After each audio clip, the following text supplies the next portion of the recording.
आज का video start करते हैं अर्थव्यवस्था और आजीविका के सब्जेक्टिव क्वेश्चन आंसर के साथ। इस चैप्टर का फर्स्ट क्वेश्चन है, कोयला एवं उद्योग ने औद्योगिकीकरण को गति प्रदान की, कैसे?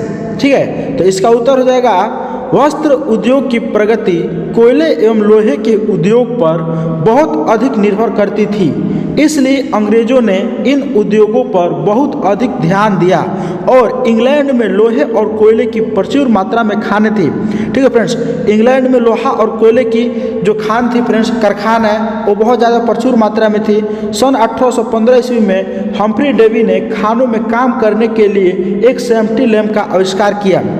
ये बहुत ही इम्पोर्टेंट प्रश्न है फ्रेंड्स, जो ऑब्जेक्टिव में हर बार आता है कि हम्फ्री डेवी ने, ठीक है, सेफ्टी लैम्प का आविष्कार कब किया था? इसने 1815 ईस्वी में किया था। 1815 ईस्वी में हम्फ्री डेवी ने सेफ्टी लैम्प का आविष्कार किया। ये ऑब्जेक्टिव क्वेश्चन में बहुत ज़्यादा इंपॉर्टेंट है, आप लोग इसको ध्यान दीजिएगा। और 1815 ईस्वी में हेनरी बेसेमर ने एक शक्तिशाली भट्टी विकसित करके लौह उद्योग को और भी अधिक बढ़ावा दिया। इस तरह कोयला एवं लौह, जो लोहा है फ्रेंड्स, उसने उद्योग ने औद्योगिक क्रांति को प्रदान की। लोहा और कोयला इस प्रकार से औद्योगिक क्रांति को और भी बहुत बड़ा करने में अपना मुख्य भूमिका निभाया। नेक्स्ट क्वेश्चन है, औद्योगिक क्रांति से आप क्या समझते हैं? उत्तर हो जाएगा औद्योगिक क्रांति का अर्थ उत्पादन प्रणाली में हुए उन आधारभूत परिवर्तनों से है जिनके फलस्वरूप जनसाधारण को अपनी परंपरागत कृषि, व्यवसाय एवं घरेलू उद्योग धंधों को छोड़कर नए प्रकार के उद्योगों में काम करने तथा यातायात के नवीन साधनों के प्रयोग का अवसर मिला। यह क्रांति सर्वप्रथम इंग्लैंड में 18वीं शताब्दी के उत्तरार्ध में हुई थी। ठीक है फ्रेंड्स, और उद्योगों में मानव श्रम का स्थान मशीनों ने ले लिया था। 18वीं शताब्दी के फ्रेंड्स शुरुआत में क्या हुआ कि जितने भी श्रमिक लोग थे, ठीक है, मानव श्रमिक, जितने भी श्रमिक मजदूर थे जो मशीनों का काम अपने हाथों से करते थे, अब 18वीं शताब्दी के समय में वो सारा मशीन से हो जाने लगा, जिससे मजदूर की जरूरत नहीं पड़ती थी कारखानों में। और औद्योगिक क्रांति में न तो राजसत्ता का परिवर्तन हुआ, न ही रक्तपात। यही क्रांति किसी निश्चित अवधि या तिथि को नहीं हुई, इसका निरंतर विकास होता रहा और आज भी इसका विकास हो रहा है फ्रेंड्स, टेक्नोलॉजी के अकॉर्डिंग आप देख सकते हैं।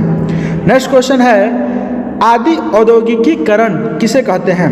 उत्तर हो जाएगा यूरोप और इंग्लैंड के कारखानों में उत्पादन होने के पूर्व की स्थिति को इतिहासकारों ने आदि औद्योगिकीकरण का नाम दिया और इस समय भी बड़े स्तर पर अंतर्राष्ट्रीय बाजार के लिए उत्पादन होता था, परंतु वह उत्पादन एक जगह कारखानों में न होकर दूर दराज के गांवों में तथा घरों में होता था।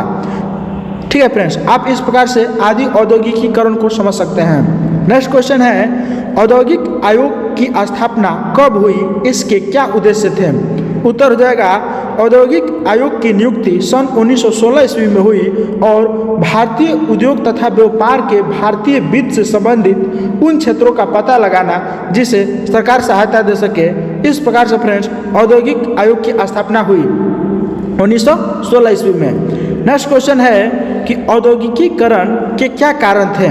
उत्तर हो जाएगा औद्योगिकीकरण के महत्वपूर्ण कारण निम्नलिखित थे: नए नए मशीनों का आविष्कार, फैक्ट्री प्रणाली की शुरुआत, कोयले एवं लोहे की प्रचुरता, सस्ते श्रम की उपलब्धता, यातायात की सुविधा। ये सभी के सभी क्या है फ्रेंड्स, औद्योगिकीकरण के कारण थे। देखिए यहाँ पर क्या है, 18वीं शताब्दी के उत्तरार्ध में नए नए मशीनों का आविष्कार होने लगा। ठीक है, सेफ्टी लैम्प का आविष्कार 1815 ईस्वी में हम्फ्री डेवी ने किया और फैक्ट्री प्रणाली की भी शुरुआत होने लगी फ्रेंड्स। कोयले एवं लोहे की जो प्रचुरता थी वो इंग्लैंड में तो थी ही, और सस्ते श्रम की उपलब्धता भी, बहुत कम सस्ते, गरीबी थी इतनी फ्रेंड्स, बेरोजगारी के कारण लोग बहुत ही कम मजदूरी मिलने पर भी जो श्रमिक थे वो अपना कारखानों में काम करते थे। आप इस प्रकार से समझ सकते थे। और उस समय अच्छे अच्छे फ्रेंड्स रोड भी बन गए थे, जिससे वहाँ पर वाहन भी ले जाना बहुत ज़्यादा सुविधाजनक हो गया था। इस प्रकार से वहाँ पर यातायात की भी सुविधा हो गई थी। नेक्स्ट क्वेश्चन है, औद्योगिकीकरण से आप क्या समझते हैं? ये देखिए फ्रेंड्स, ये बहुत ही MBBI क्वेश्चन है जो हर बार एग्जाम में आता है। आप इसको अच्छे से क्लियरली समझ लीजिएगा। औद्योगिकीकरण अथवा उद्योगों के बृहत रूप में स्थापना उस औद्योगिक क्रांति की देन है। देखिए बृहद रूप मतलब कि बहुत ही बड़े स्तर पर, ठीक है, जिसमें वस्तुओं का उत्पादन मानव श्रम द्वारा न होकर मशीनों के द्वारा होता है। ठीक है, औद्योगिकीकरण में क्या होता है कि किसी भी वस्तु का उत्पादन जब हम करते हैं, ठीक है, तो उसमें मानव श्रम द्वारा न होकर के, ठीक है, वो मशीनों के द्वारा होता है, उसी को हम लोग औद्योगिकीकरण कहते हैं। और इसमें उत्पादन बृहद पैमाने पर होता है, अर्थात इसमें बहुत ज़्यादा मात्रा में फ्रेंड्स उत्पादन होता है, बहुत अधिक मात्रा में। जैसे देखिए एक आदमी किसी काम को मान लीजिए 10 एरिया तक करता है, उसी कार्य को अगर मशीन के द्वारा किया जाए तो 1000 एरिया तक भी उस काम को कवर कर सकता है। तो आप देख सकते हैं कि कितना का अंतर पड़ रहा है मशीन और मानव श्रम में। अभी तो क्या फ्रेंड्स, मशीन में इससे भी कई गुना ज़्यादा तक एरिया में काम किया जा सकता है, ठीक है, जितना में एक मानव नहीं कर सकता है। और किसी भी देश के आधुनिकीकरण का एक प्रेरक तत्व तो उसका औद्योगिकीकरण ही होता है फ्रेंड्स। देखिए अगर कोई देश विकास कर रहा है तो वहाँ पर औद्योगिकीकरण हो रहा है, आप ये समझिए। अतः औद्योगिकीकरण एक ऐसी प्रक्रिया है जिसमें उत्पादन मशीनों के द्वारा कारखानों में होता है, और इस प्रक्रिया में घरेलू उत्पादन पद्धति का स्थान कारखाना पद्धति ले लेता है। आप इस प्रकार से समझ सकते हैं। नेक्स्ट क्वेश्चन है, फैक्ट्री प्रणाली के विकास के किन्हीं 2 कारणों को बताएं। उत्तर हो जाएगा फैक्ट्री प्रणाली के विकास के 2 कारण निम्नलिखित थे उस समय, ठीक है, 18वीं शताब्दी के उत्तरार्ध में, ठीक है, शुरुआत में मशीनों एवं नए नए यंत्रों का आविष्कार और उद्योग तथा व्यापार के नए नए केंद्रों का विकास ने फैक्ट्री प्रणाली को और भी ज़्यादा विकसित किया। ठीक है, आप इस प्रकार से समझ सकते हैं। नेक्स्ट क्वेश्चन है, कलकत्ता में पहली देसी जूट मिल किसने स्थापित की। उत्तर हो जाएगा कलकत्ता में पहली देसी जूट मिल की स्थापना 1917 ईस्वी में एक मारवाड़ी व्यवसायी सेठ हुकुमचंद ने किया था। ठीक है, नेक्स्ट क्वेश्चन है, औद्योगिकीकरण ने मजदूरों की आजीविका को किस तरह प्रभावित किया। उत्तर हो जाएगा औद्योगिकीकरण के फलस्वरूप बड़े बड़े कारखाने स्थापित हुए, उनकी स्थापना हुई और जिसके कारण लघु एवं कुटीर उद्योगों का पतन हो गया।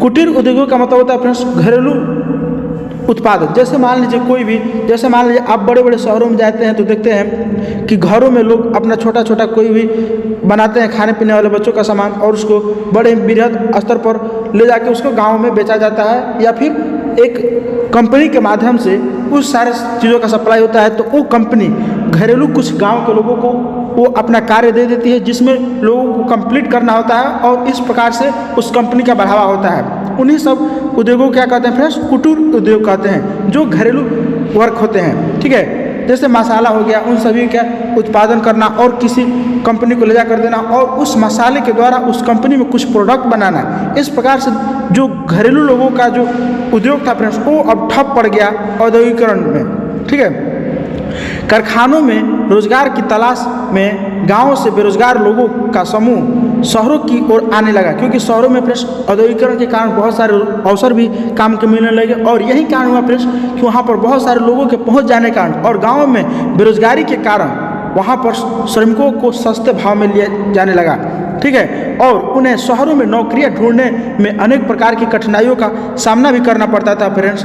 कारखानों में श्रमिकों को अस्थायी नौकरी नहीं मिलती थी। अनेक मजदूरों को काम का मौसम समाप्त होने के बाद नौकरी से हटा दिया जाता था। जैसे मान लीजिए कोई जूट का ही मान लीजिए, जैसे जूट का अगर कोई कंपनी में अगर कोई मजदूर गया है, वहाँ पर ज़्यादा से ज़्यादा कितना दिन काम करेगा, जब तक जूट का उत्पादन होगा उसके बाद तो उसका काम पतरा जाएगा।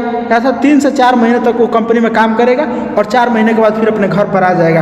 आप इस प्रकार से समझ सकते हैं कितनी मेहनत के बाद उसको ये नौकरी मिली 3 से 4 महीने के लिए, फिर उसको हटा दिया गया, और नेक्स्ट ईयर में भी अगर वो ट्राई करेगा उस नौकरी को पकड़ने के लिए तो कोई भरोसा नहीं वो नौकरी उसे दोबारा मिलेगी या किसी और को मिल जाएगी। अब तो हालांकि सब मशीन का युग हो गया है फ्रेंड्स, तो इसलिए अब वहाँ पर मजदूरों की आवश्यकता नहीं पड़ती थी। नहीं तो पहले कलकत्ता के हुगली नदी के तट पर बहुत सारे मात्रा में फ्रेंड्स जूट की खेती होती थी। बिहार में और कलकत्ता में जूट की खेती बहुत ज़्यादा मात्रा में होती थी। जब आंकड़ा निकाला जाता है फ्रेंड्स, सर्वे किया जाता है, तो अब पता चलता है कि हमारे बिहार में बहुत कम मात्रा में जूट की खेती होती है, और कलकत्ता में भी बहुत कम ही मात्रा में हो गई है। ठीक है, लेकिन फिर भी बिहार से कलकत्ता में बहुत ज़्यादा मात्रा में इसके उत्पादन होता है जूट का, आप समझ सकते हैं। और औद्योगिकीकरण ने मजदूरों की आजीविका को इस तरह प्रभावित किया कि उनके पास दैनिक उपयोग की वस्तुओं को खरीदने के लिए भी धन नहीं था। दैनिक वस्तुएं मतलब कि प्रश्न जो आए दिन उनको खाने पीने के लिए, ठीक है, यूज करने वाली वस्तुएं, उनके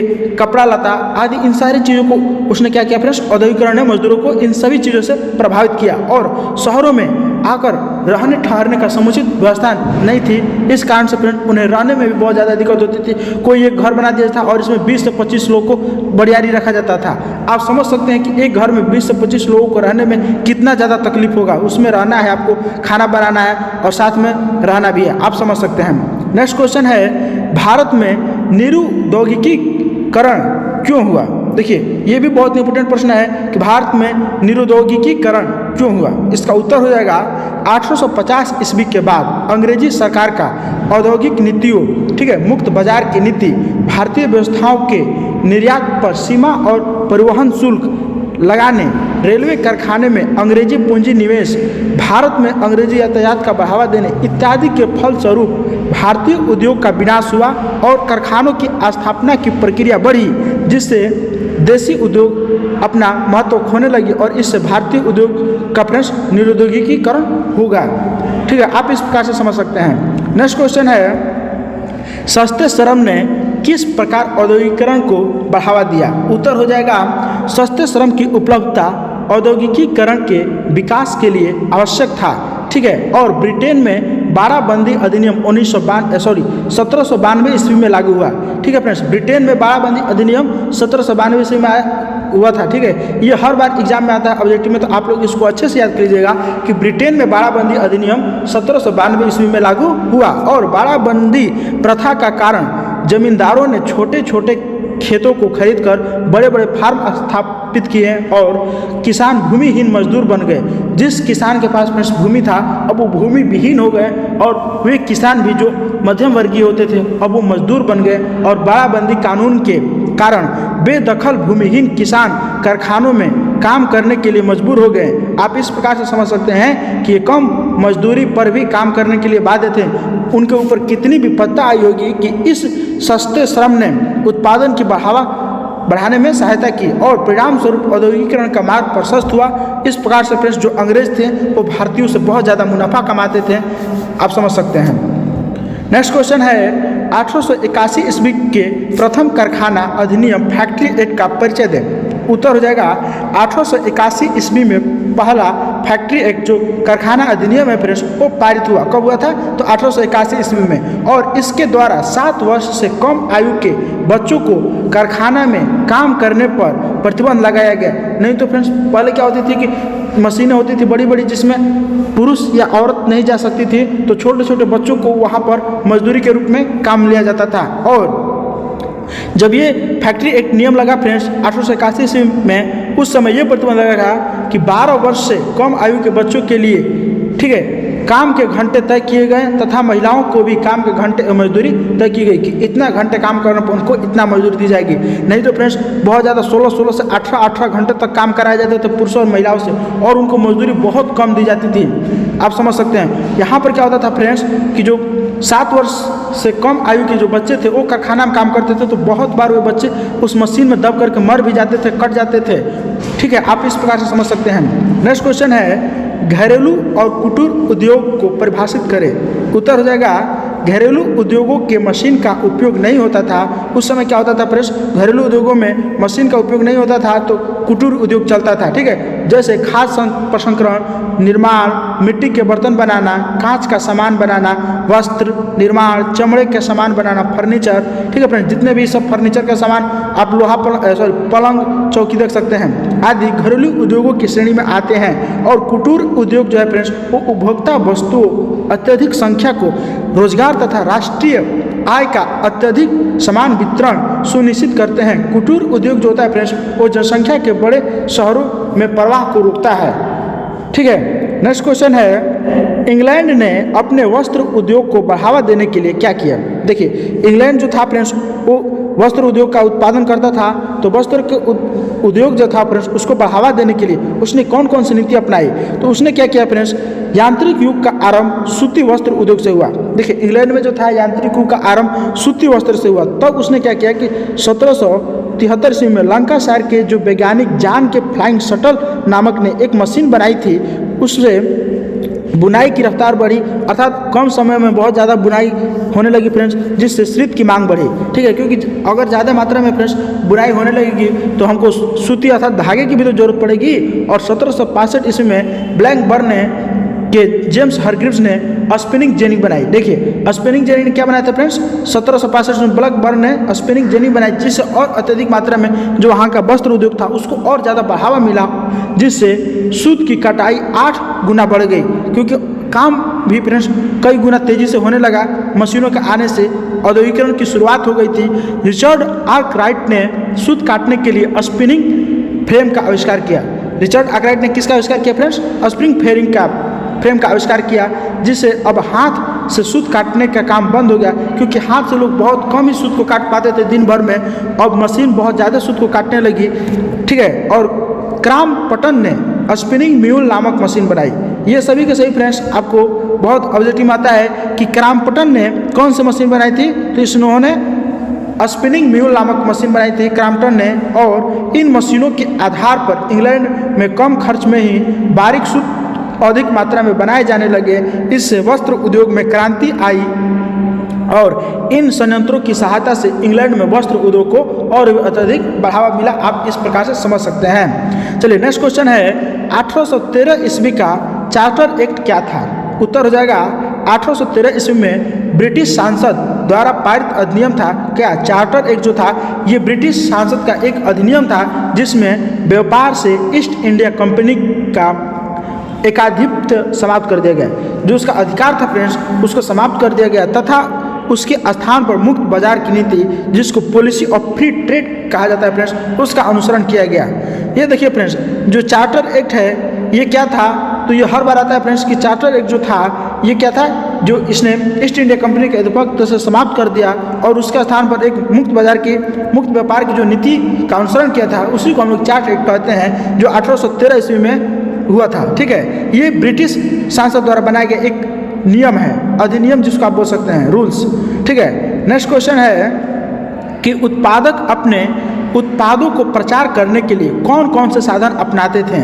उत्तर हो जाएगा, उत्पादों को बेचने के लिए, अन्य ग्राहकों को आकृष्ट करने के लिए उत्पादक अपने सामान पर लेबल लगाते थे अपने कंपनी के। ठीक है फ्रेंड्स, और लेबल से ही उत्पाद की गुणवत्ता स्पष्ट हो जाती थी, जिस पर सारा मात्रा में लिखा होता था कि इतनी मात्रा में इसमें इतना परसेंट ये है फैट है, इतना कार्बोहाइड्रेट है, इतना परसेंट नाइट्रोजन है, सब कुछ इसमें लिखा होता था फ्रेंड्स। और अनेक लेबलों पर प्रभावशाली व्यक्तियों और देवी देवताओं के चित्र भी बनाए जाते थे, जिससे लोग आकर्षित होते थे, जिससे ग्राहक उनकी ओर आकृष्ट होते थे। और 19वीं सदी के अंतिम चरण से उत्पादकों ने अपने अपने उत्पादन के प्रचार के लिए आकर्षक कैलेंडर छपवाने आरंभ भी कर दिए।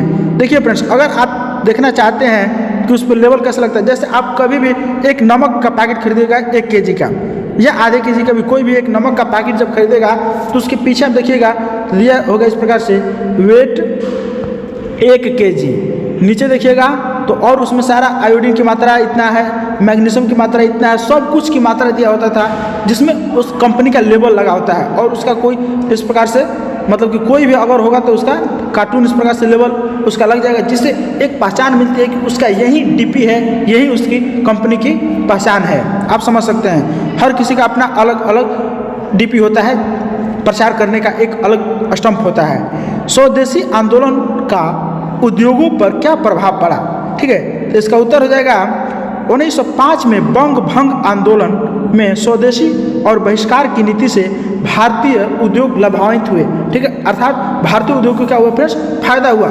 1905 ईस्वी में जो बंग भंग आंदोलन हुआ था, ये हमारा स्वदेशी एवं बहिष्कार की नीति से। ठीक है, अब क्या होता है फ्रेंड्स कि धागा के स्थान पर कपड़ा बनाना आरंभ हुआ। उस समय क्या होता था, पहले लोग धागा से कपड़ा बनाते थे, अब क्या हुआ कि लोग कपड़ा, ठीक है, इससे वस्त्र उत्पादन में तेजी आई और 1912 ईस्वी तक सूती वस्त्र उत्पादन दोगुना हो गया। सूती वस्त्र का उत्पादन क्या हुआ फ्रेंड्स, दोगुना हो गया, क्योंकि अब लोग सूती कपड़े ही ज़्यादा मात्रा में पहनने लगे थे। और उद्योगपतियों ने सरकार पर दबाव डाला कि वह आयात शुल्क में वृद्धि करे तथा देसी उद्योग को रियायत प्रदान करे। कपड़ा उद्योग के अतिरिक्त अन्य छोटे उद्योगों पर भी विकास स्वदेशी आंदोलन के कारण हुआ, जिसे आप समझ सकते हैं स्वदेशी आंदोलन का उद्योगों पर क्या क्या प्रभाव पड़ा। नेक्स्ट क्वेश्चन है कि 1850 ईस्वी के बाद ब्रिटिश सरकार ने अपने उद्योगों को विकसित करने के लिए क्या किया, इसका देसी उद्योगों पर क्या प्रभाव पड़ा। ठीक है, उत्तर जाएगा 1850 ईस्वी के बाद ब्रिटिश सरकार ने अपने उद्योगों को बढ़ावा देने के लिए मुक्त व्यापार की नीति अपनाई। भारत में आयातित निर्मित वस्तुओं पर भारी बिक्री कर, सीमा शुल्क और परिवहन कर लगाया गया। ठीक है फ्रेंड्स, जिससे भारत से कच्चा माल का निर्यात किया जाने लगा, जिससे देसी कुटीर उद्योगों पर बहुत ही बुरा प्रभाव पड़ा, क्योंकि जो देसी कुटीर उद्योग थे वो बहुत ज़्यादा महंगे हो गए और ये जो था वो सस्ता हो गया। तो कोई भी फ्रेंड्स किसी एक सामान के लिए, अगर मान लीजिए यहाँ पर कोई कपड़ा है, अगर यहाँ पर वो कपड़ा 100 रुपये का मिल रहा है और वही कपड़ा यहाँ पर अगर आपको मान लीजिए 200 का मिल रहा है, तो आप यहीं से न लीजिएगा जो कपड़ा को जहाँ आपको सस्ता मिलेगा। कौन किसके पास ज़्यादा पैसा है कि वहाँ पर 200 का कपड़ा लेगा, यहाँ पर देखिए बहुत ज़्यादा मात्रा में कुटीर उद्योगों को बुरा प्रभाव पड़ा, क्योंकि उन पर बहुत ज़्यादा टैक्स भी देना पड़ता था। फ्रेंड्स, आप इस बात से और आसानी से क्लियरली समझ सकते हैं। नेक्स्ट क्वेश्चन आता है कि 1850 ईस्वी से 1914 ईस्वी तक के भारतीय उद्योगों की क्या विशेषता थी।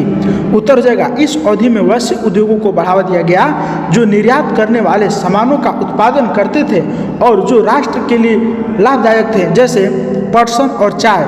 साथ ही वैसे माल का उत्पादन हुआ जिसमें विदेशी प्रतिस्पर्धा अधिक नहीं थी।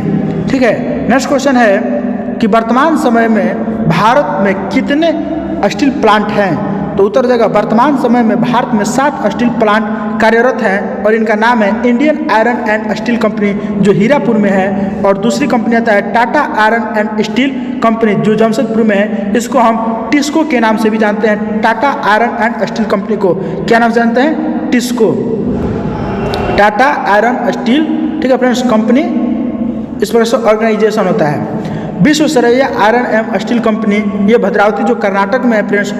चौथा हमारा कंपनी आते हैं राउरकेला स्टील प्लांट जो ये राउरकेला में ही है। फिर है भिलाई स्टील प्लांट, ये भिलाई में है, और दुर्गापुर स्टील प्लांट ये दुर्गापुर में, तथा बोकारो स्टील प्लांट ये बोकारो जो हमारा झारखंड में पड़ता है। चलिए नेक्स्ट क्वेश्चन है असलम पद्धति की शुरुआत कैसे हुई। यह इसी प्रश्न को कभी कभी पूछ देता है, असलम से आप क्या समझते हैं और इसकी शुरुआत कैसे और क्यों हुई थी।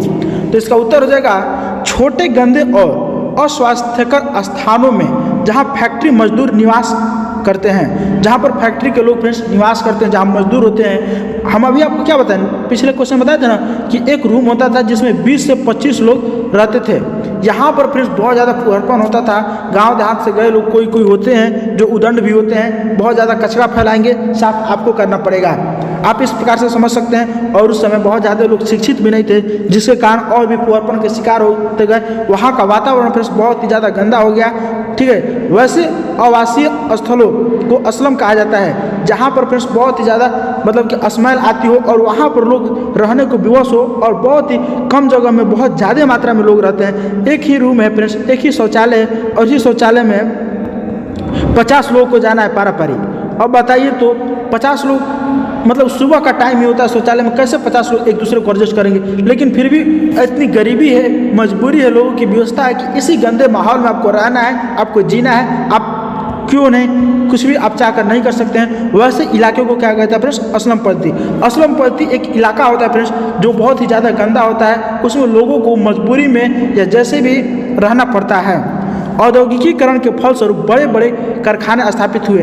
देखिए फ्रेंड्स, बहुत जो औद्योगिकीकरण के समय में कारखाने स्थापित हुए वे जंगलों में हुए। कहाँ पर कारखाने खुले? क्योंकि गाँव में शुद्ध हवा होती थी फ्रेंड्स, और वहाँ पर कंपनी खोले जाएंगे तो वहाँ पर बहुत ज़्यादा प्रदूषण होगा, धुआं फैलेगा, जिससे गाँव के लोगों को नुकसान होगा। तो आप समझ सकते हैं कि उस टाइम में जो कारखाने खुलते थे वो जंगलों में खुलते थे, और जंगलों में फ्रेंड्स रहने के लिए लोगों को तो घर भी नहीं होता था, तो वहाँ पर कोई भी एक टूटा फटा मकान कैसे भी बना दिया जाता था, बांस डाल करके आप समझ सकते हैं। और वहाँ पर बहुत कम जगह में बहुत ज़्यादा लोगों को एडजस्ट करना पड़ता था।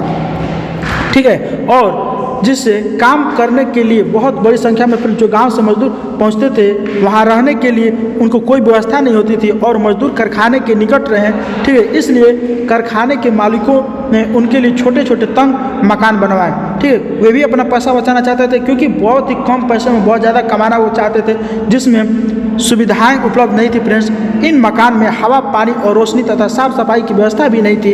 इस प्रकार औद्योगिकीकरण के फलस्वरूप असलम पद्धति की शुरुआत हुई। इससे पहले फ्रेंड्स असलम पद्धति नहीं थी और ये जब औद्योगिकीकरण हुआ उस समय असलम पद्धति की शुरुआत बहुत ज़्यादा मात्रा में होगी। और हम आपको बता दें फ्रेंड्स, आज भी हमारे गाँव समाज में कुछ ऑड एरिया है जहाँ शहरों के किनारे में, वहाँ पर लोग असलम पद्धति में आज भी जीते हैं, आप उनको देख सकते हैं। नेक्स्ट क्वेश्चन है, 18वीं शताब्दी में भारत के मुख्य उद्योग कौन कौन से थे? उत्तर हो जाएगा 18वीं शताब्दी तक भारतीय उद्योग विश्व में सबसे अधिक विकसित थे। इस समय कुटीर उद्योग, भारतीय हस्तकला, शिल्प उद्योग मुख्य रूप से प्रचलित थे। तो चलिए फ्रेंड्स, इस चैप्टर में सिर्फ इतने ही प्रश्न थे जो मैंने आपको करा दिए। अगर आप इसी प्रकार की और भी वीडियो देखना चाहते हैं तो आप हमारे चैनल को सब्सक्राइब कर लें, जिससे हमारे हर वीडियो का नोटिफिकेशन आपको मिल जाए। अगर यह वीडियो आपको फ्रेंड्स थोड़ी सी भी अच्छी लगी हो तो आप इसे लाइक करें और अपने दोस्तों के साथ शेयर करें। मिलते हैं नेक्स्ट वीडियो में, तब तक के लिए धन्यवाद।